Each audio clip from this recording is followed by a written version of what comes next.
နောက်အချိန်လမ်းဖြတ်ကူရာကလည်းမတော်တဆရင်တိုင်းမှုဖြစ်ပွားခဲ့ပြီးကွယ်လွန်သွားခဲ့ရတဲ့ MRTV4 ရုပ်သံလိုင်းမှာခင်ပြိုမတီအစီအစဉ်ရဲ့ producer ဖြစ်သူမတ်နန်းမေမွန်မောင်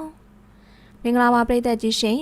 MRTV4 ရုပ်သံလိုင်းမှာခင်ပြိုမတီအစီအစဉ်ရဲ့ producer အမျိုးသမီးတဦးဖြစ်သူမတ်နန်းမေမွန်မောင်ဟာမနေ့ကအောက်တိုဘာလ2ရက်နေ့ညပိုင်းအချိန်လမ်းဖြတ်ကူရင်းနဲ့မော်တော်ယာဉ်တိုက်ခံရပြီးကွယ်လွန်သွားခဲ့ရကြောင်း MRTV4 နဲ့နှိစက်သူများထံမှသိရှိရပါတယ်ရှင်တိုက်ခံရပြီးကွယ်လွန်ခဲ့ရတဲ့သူဟာခင်ပြိုမတီအစီအစဉ်ရဲ့ producer ဖြစ်သူမတ်နန်းမေမွန်မောင်ခေါ်မမွေးမွေးဖြစ်တယ်လို့သိရပါတယ်။ခင်ပြိုမတီရုပ်သံအစီအစဉ်ရဲ့ producer ဖြစ်သောမတ်နန်းမေမွန်မောင်ခေါ်မမွေးမွေးဟာ2ရက်10လ2025ရက်နေ့ညပိုင်းအချိန်မှာကွယ်လွန်သွားခဲ့ရတာကြောင့်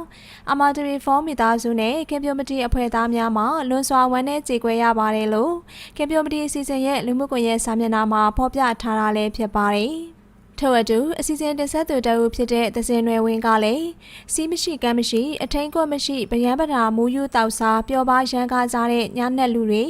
တမိုးရှိတဲ့ဘဝကိုစီနဲ့နေတူဝရုန်းကန်နေကြရတဲ့လမ်းသွားလမ်းလာတွေရဲ့အသက်တွေကိုကားပေါ်တက်မောင်းပြီးလိုက်ဒုက္ခမပေးကြပါနဲ့လားအသက်တစ်ချောင်းဆုံးရှုံးရင်ထွက်သွားတဲ့သူနဲ့ကြံရင်ခဲ့တဲ့သူတွေဘလောက်ထိရှင်ခွဲနာကြရတယ်လဲဆိုတာမိသားစုမောင်နှမသားချင်းကိုချင်းစာပေးကြပါဟုသူမရဲ့လူမှုကွန်ရက်စာမျက်နှာမှာရေးသားထားတာလည်းဖြစ်ပါတယ်ဖြစ်စဉ်ကတော့အော်တိုဘာလ2ရက်နေ့ညပိုင်းက